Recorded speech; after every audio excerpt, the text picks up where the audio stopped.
Closely related to the well-known GM model Corvair and built on the architecture of the family compact Kadett B, the two-seater rear-wheel drive sports car Opel GT became the first exhibition concept of the German company Opel since pre-war times.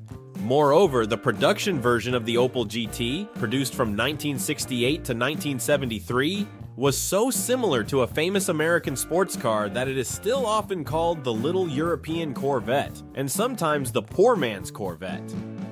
Released in the fall of 1959, the Chevrolet Corvair did not become a big hit in its homeland, the United States. However, its design had a significant influence on European car stylists, soon leading to models such as the Pininfarina Speciale, Volkswagen Type 34 Carmangaia, and Bertone Testudo. Their appearance did not go unnoticed by Chevrolet designers, who, not wanting to lag behind their overseas colleagues, began experimenting with the Corvair's styling. They first introduced supersports concepts like the Corvair Super Spider and Sebring Spider, and then a more traditional model designated as XP 797. This project was realized in two versions, the mid-engine coupe Monza GT and the rear-engine Monza SS. They were first presented in June 1962 at an event of the American Sports Car Club. However, their full official presentation took place in April 1963 at the New York Auto Show. According to Bill Mitchell, who had been working as the vice president of GM's design division since 1958, he tried to push the XP 797 project as a successor to the first-generation Corvette, but some of the top bosses of the corporation did not like this idea. The Monza GT and SS, created by stylists Tony Lapine and Larry Shinoda, remained concepts and fortunately survived to this day. However, the overall design direction of the XP 797 concepts, rejected by the Americans, was picked up by the guys from Opel, which, as is known, had belonged to the General Motors Group since 1931. In the late 50s and early 60s, Opel was doing quite well, selling about 300,000 cars a year. These were unpretentious sedans and station wagons that did not aspire to win beauty contests. The Opel lineup at that time did not include not only fashionable convertibles, but even hardtops. The company produced vehicles for moving from point A to point B and did not think about anything else. The entire design division of Opel consisted of a dozen more or less educated artists who did not even think about any experimental prototypes or show cars. But in 1962, the situation changed dramatically.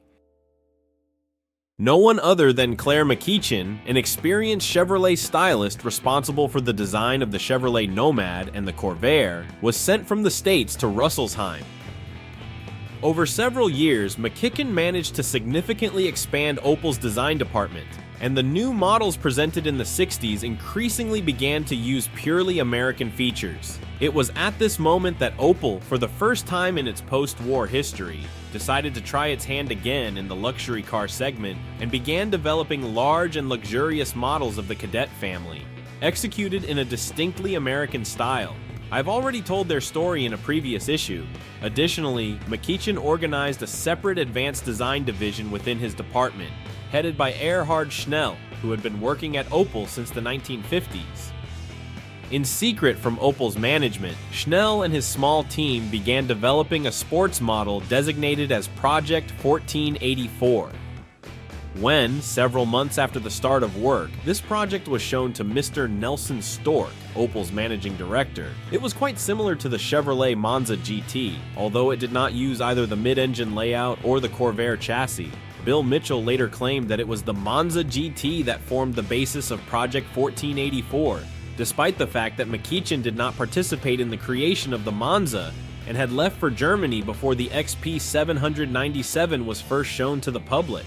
Nevertheless, in 1964, Tony Lapine, one of the authors of the Monza, was sent to Rüsselsheim, and his task was to help McEachin and Schnell bring Project 1484 to a logical conclusion. Tony Lapine, by the way, is also known as Anatoly Fedorovich Lapine.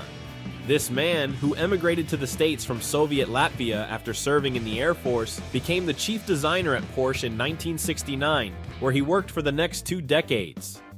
But let's go back to 1964, when the management initially did not even consider the possibility of spending money on some kind of sports show car, whose chances of going into production were close to zero. However, in the summer of 1965, Bunky Knudsen became the head of the entire overseas operations department of General Motors. Not only was he a big fan of everything related to motorsport, but he was also well acquainted with McEachin from their time working at Chevrolet. After getting acquainted with Project 1484, which by then had already been renamed the Opel Experimental GT, Bunky Knudsen approved the construction of fully functional prototypes and the presentation of the concept at the Frankfurt Motor Show in 1965. The Opel Experimental GT, without exaggeration, became the sensation of the Frankfurt Motor Show. None of its visitors, neither the public nor the press, could have expected such a radical design from the good old Opel, a manufacturer of self-propelled carriages. The reaction to the GT was so enthusiastic that the experimental project was immediately given the green light for production.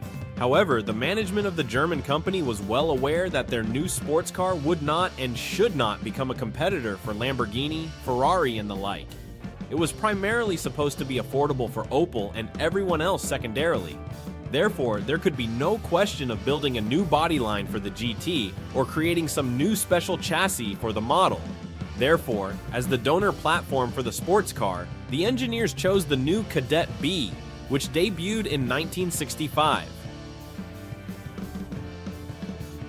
The original wheelbase of the car was increased by 0.39 inches to improve handling, and due to the features of the body architecture, the engine was moved back by 1.5 inches. The gear ratio of the standard steering rack was also reduced. The front featured an independent suspension with a transverse leaf spring and disc brakes, while the rear had a traditional live axle with springs, drum brakes, and the option to install an anti-roll bar and limited slip differential. Opel decided to outsource the production of the bodies. Initially, the well-known German firm Karmann was considered for this, but in the end, the contract went to the reputable French company Brissonneau et Lotz, which already had experience working with Opel. Brissonneau et Lotz only handled the painting, fitting, and assembly of the bodies, while the actual stamping of the body panels was done by another French firm, Chausson. In 1967, a working pre-production prototype of the Opel GT was ready, equipped with the latest 1.9-liter engine with an overhead camshaft, recently introduced on the Record B model. The engine itself was modified, receiving a higher compression ratio of 10:1 and an experimental Solex carburetor. Thanks to these improvements, the engine, which developed 90 horsepower on the Record, had 128 horsepower and 156 nanometers of torque on the prototype. The prototype could accelerate to a speed of 130 miles per hour and seemed very promising. However, in the same 1967, Claire McEachin, who had been the driving force behind the Opel GT project, was called back to the States. He was replaced by Chuck Jordan, who had worked for 5 years as the head of the exterior styling department at General Motors. Under Jordan's leadership, the Opel GT began to take its final shape. The production model was 2.7 inches taller than the prototype, but still remained quite low at just 4 feet. The car's length was 13.4 feet, and its width was 5.18 feet. Overall, it wasn't that small, but the car's weight was noticeably less than 1 ton. There were also some changes in the body design, including the replacement of the rectangular covers of the hidden headlights with oval ones. The headlight folding mechanism, by the way, was manual and folded in a rather unusual way, not along the hood, but across it. After all the design changes, the car's body was tested in a wind tunnel and achieved a very respectable result for its time, a drag coefficient of 0.39. This was significantly better than the third-generation Corvette's 0.44. The base model Opel GT 1100 was equipped with a 1.1-liter 4-cylinder engine producing 60 horsepower, paired with a 4-speed manual transmission. A 3-speed automatic transmission was available as an option. The manual model accelerated to 100 kilometers per h in a long 16.5 seconds, and its top speed barely reached 155 kilometers per h.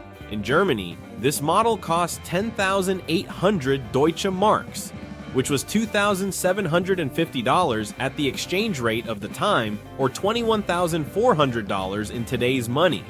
In fact, Opel just barely missed the originally planned price of 10,000 marks.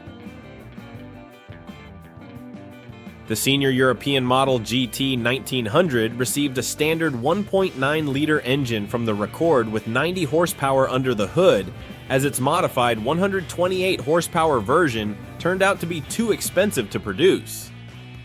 With this engine, the Opel GT for potential European buyers of its time really seemed like a true sports car. With a curb weight of just 2120 pounds, it accelerated to 60 miles per hour in just over 10 seconds, and its top speed reached 114.9 miles per hour.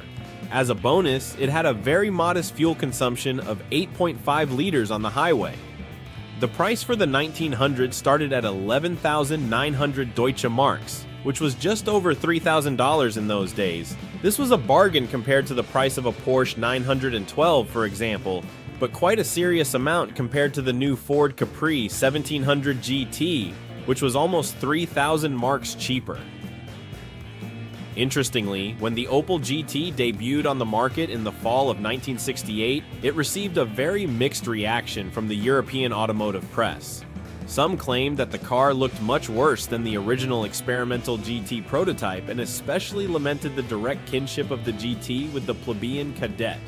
Others argued that there were not many affordable sports cars in the world that did not share architecture with ordinary family cars, and they claimed that the design of the production model was simply stunning.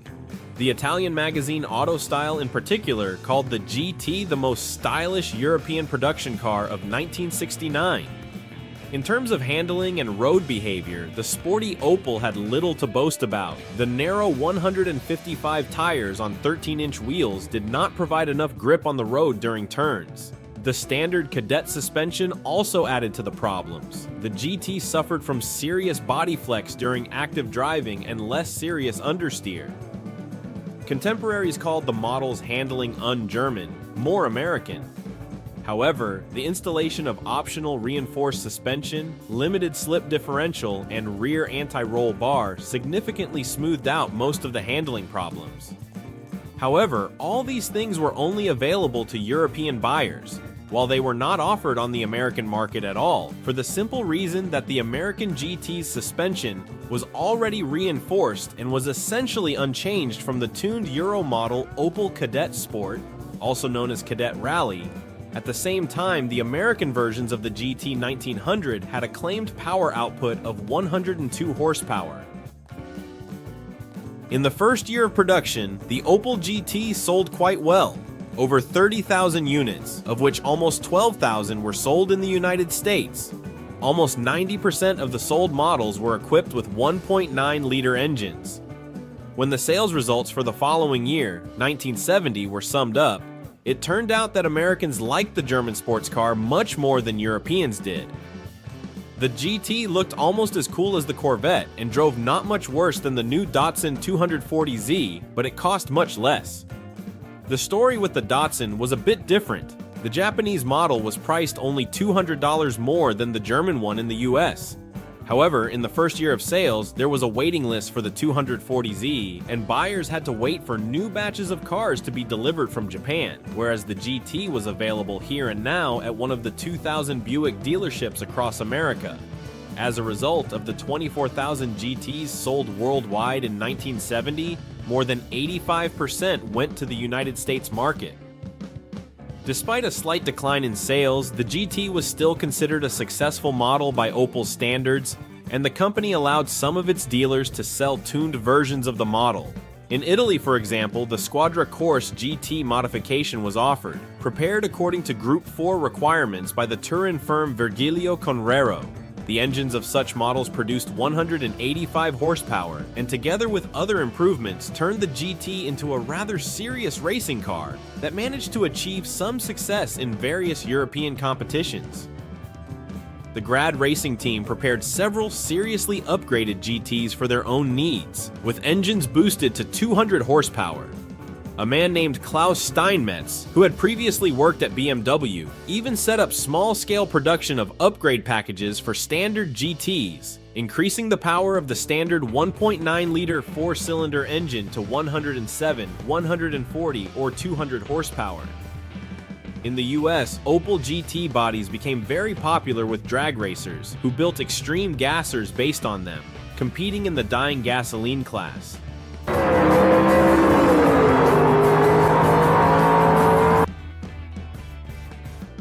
There were also many other modified versions of the small Opel, made in 1 or 2 copies. One of them in particular was the GT Diesel Record Wagon with a 2-liter turbo diesel engine, which accelerated on the test track in Dudenhofen to a speed of 118 miles per hour and set a number of other endurance records. Despite the good publicity that the GT received thanks to various tuned versions and a light facelift for the 1971 model year, demand for the model continued to decline. Sales that year fell below the 15,000 mark, with just under 14,000 of them sold in America. Partially, Opel itself was to blame for this, as in 1970 it released the new rear-wheel drive Coupe Manta to the market. Although it was slightly larger than the GT and looked more modest, the driving characteristics of the models were not much different from each other. Moreover, the Manta was much more practical than the GT. The Manta was originally conceived as a direct competitor to Ford's Capri, but in the end, it also began to take sales away from the GT. In 1971, 2 important events happened in the fate of the Opel GT. First, the French company Renault acquired the assets of Brissonneau et Los and Chausson, which were involved in the production of bodies for the GT. Since Renault considered the German model a direct competitor to its own Alpine A110, it stopped the cooperation of the newly acquired firms with Opel. The Germans had to set up the production of bodies for the GT at their own facilities, which immediately affected the production cost negatively. Second, observing a noticeable decline in interest in their sports car, Opel decided to release a new trim, something like a budget muscle car Plymouth Roadrunner, with the most powerful 1.9-liter engine but stripped of all comfort options and extra decor. This model was named GTJ, and it had no chrome trim on the body or even carpeting on the floor. Instead, it featured bright paint and racing stripes along the sides. The GTJ was priced slightly lower than the GT 1900, hoping that such a price would attract a young buyer audience. And this trick, it must be said, worked at the initial stage. Total sales of the Opel GT in 1972 increased to 17,000 units, with almost 40% of them being the GTJ, available only in Europe. However, by this time, the days of the model were almost numbered. Production costs had risen significantly, and the Cadet B, on which the GT was based, was about to be transformed into the new Cadet C. The company's management concluded that investing additional funds in the GT to transfer it to the updated Cadet chassis did not make financial sense, and the 1973 model year became the last for the Opel GT. The total number of GTs sold in all markets from 1969 to 1973 inclusive was 103,464 units. It is worth noting that as early as 1971, Opel began considering a potential successor to the GT model. One of the options involved using the Detroit-based 2-rotor prototype Chevrolet Corvette XP 897 GT as its initial base, and on its foundation, Opel designers prepared their own non-functional show car, the GTV, which was shown in Geneva in 1975. Another option proposed by Opel stylists was called Schwarze Witwe, meaning Black Widow. It was built on the base of the new Cadet C and had a 2+2 seating configuration. Finally, in the same 1975, but closer to its end, the GT2 prototype with a drag coefficient of 0.33 was shown. The situation in the global automotive industry by the mid-70s did not allow Opel to bring any of these concepts to life, and the true second generation of the Opel GT appeared only in 2006. It was a 2-seater roadster sharing GM's Kappa architecture with the almost identical Saturn Sky and Pontiac Solstice models. Notably, the new GTs were built in the United States but sold only in Europe. None of these 3 models managed to find their market niche, and they all went out of production in 2009. The total production run of the second-generation Opel GT thus barely exceeded 7,500 units.